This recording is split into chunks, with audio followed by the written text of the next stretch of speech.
The internet is a revolution that builds upon all previous revolutions. I remember just being electrified by it from the very beginning. When you can go and spend the same amount of work and 10 million people take an action, it just totally transforms the process.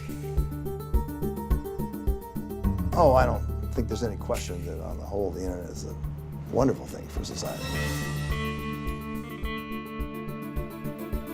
The internet is a network of networks. Every network is physically connected to every other network. The internet people like to think of as something like the Matrix. It exists in some other dimension. Now, the internet exists in this dimension and you can go touch it. Servers, routers, fiber optic cables. That is the internet.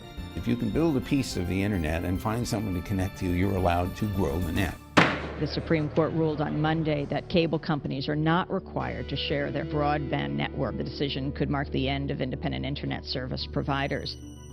It leads to a kind of oligopoly of broadband service provision because you don't have very much choice. For about 85% of Americans, it's going to be provided by your local cable monopoly. No competition, no innovation, no benefits to consumers. If the government picks winners and losers, we all know who usually are the losers. I don't want to live in a country where it's legal to block websites like it is in Iran, China, Saudi Arabia. The only country in the world I know of that has gotten itself all tangled up in this kind of a debate. No one has a choice of more than 2 broadband providers, and some have no choice at all because it isn't out there in rural America. We're leaving part of America behind. For us to just keep pace with Australia, we need to be investing $430 billion right now.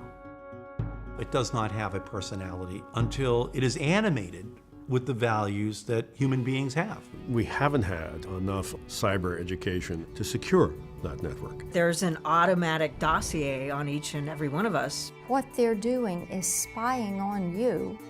That's like a security hole in everybody's house. We have to worry about cyber weapons before they're used.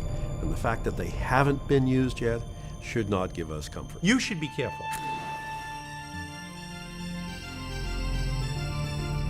We aspire as our national broadband plan to be last. How can we possibly stay even remotely competitive? You have to fight.